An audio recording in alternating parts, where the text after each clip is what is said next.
person. I mean, if you have that burning passion to walk in my shoes, go places that I've went. But then again, these days, everything is dramatically different. Yeah. But still, even with the evolution of the business, there's still places just like it. Yeah, yeah. And I know that people will always try to relive days of WCW and ECW and things, but the thing they have to understand is slowly but surely the word wrestling is being replaced by entertainer. And Right. it might be something that people look at in a negative way, but it can also But there will always be, in some inherent shape or form, there will always be the wrestling aspect of it. Yeah. Look at these days. As passe as roller derby is, there's a billion places trying to recreate the late 70s and the big roller derby, And still, after all this time, pro wrestling roots run way deeper than that. Pro wrestling's never gotten its due respect for obvious reasons. Because like I said, I'll allude to it 1,000 more times before you have breakfast. Who runs it? We do. the wrestlers leave the locker rooms a filthy dump. Promoters don't put pads under the ring post and scratch up a brand new gym floor. And it does nothing but give everybody, in every community, in every place, they just lump it under one big umbrella. They just put it under one big umbrella and put that dark cloud under the word, or over the word wrestling. We ruin it. And it's a shame. Because there's so many people with a burning passion and desire that want to do right, that want to make it for wrestling. Right. What about the women and their contributions? I've seen this Kelly stuff with her being the Divas champion, which is an absolute insult to everything that women work so hard to build up. What's your opinion on what women are doing now to the business, in particular this whole Kelly thing that I'm seeing? Sure, there is that, but I mean, it wasn't necessarily long ago where Mickey James has developed into one tremendous piece of talent. Yeah. And even before her, Trish Stratus. Trish Stratus went from, just another gorgeous model, this, that, and the other. She went from that right into being taken, I took her very seriously at the time, especially at the tail end of the time being the ladies champion. She kept the entire thing afloat. It's not like when they had the belt changing hands and, went from stuff like Hervina, Harvey Whippleman to Santina and stuff like that. There'll always be that ha-ha element with wrestling, but when it comes down to it being serious, I mean, if they would seriously promote it in a very serious manner, I mean... Yeah. All right, where would you see yourself 15 years from now? Do you think you're still going to be doing it in 15 years, or...? I would do it until the day comes where I can look at myself up in the ring and say, I look embarrassing. I look like a pathetic old man in tights and is not doing anybody or any promoter or any of the boys or anybody anywhere any good. That the fans could clearly see through that I'm just a guy hanging in there for a few bucks. Right, great. That, and that and if I could live out my greatest contribution to wrestling, that is surviving the business without being any kind of casualty of it. If I could just do that, hey, I'm in Utopia every day. I could jump into my car, come out, stay in good shape, reasonably good shape, eat whatever I want, and go into a wrestling school. Yeah. And still stay in pretty good shape.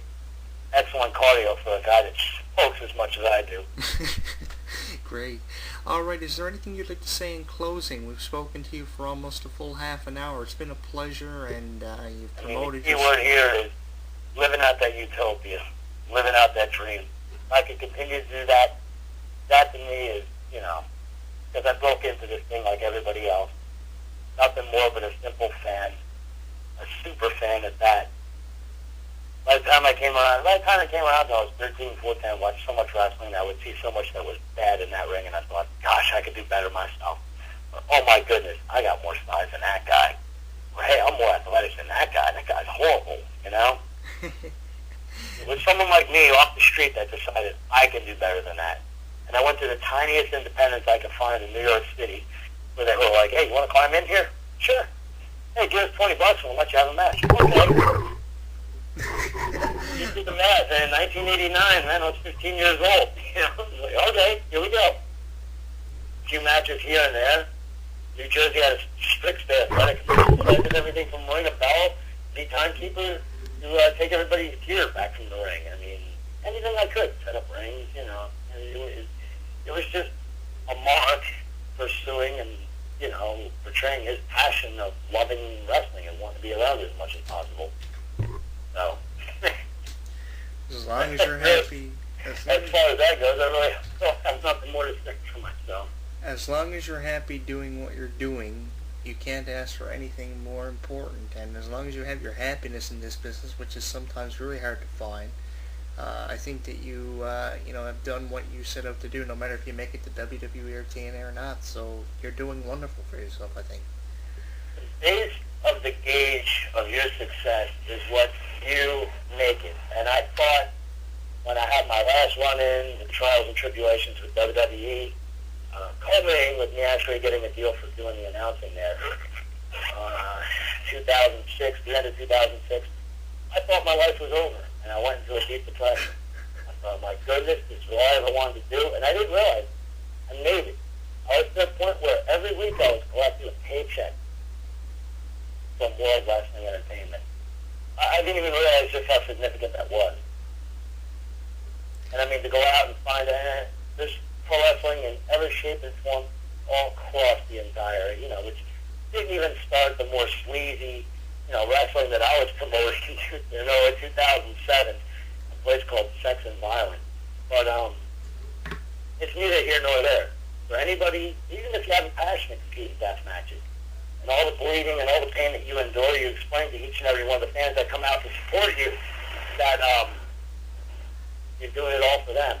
The limited base of hardcore fans. That's enough for you to pay your bills, keep money situations afloat.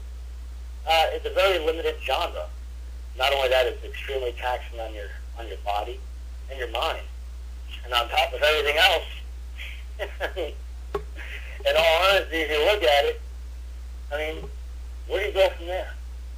You break 2 tables, you break 3 tables, then you got to break 4 or 5. Next thing you know, you got to pull out a gun to have any kind of an emphasis or effect on any of your token audience who's already seen all that stuff under the sun.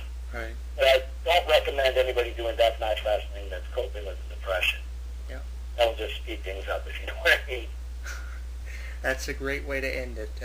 Recommending that you don't do deathmatch wrestling. I'm Jonathan Clarke, and for Tony Myers, we'll see you soon.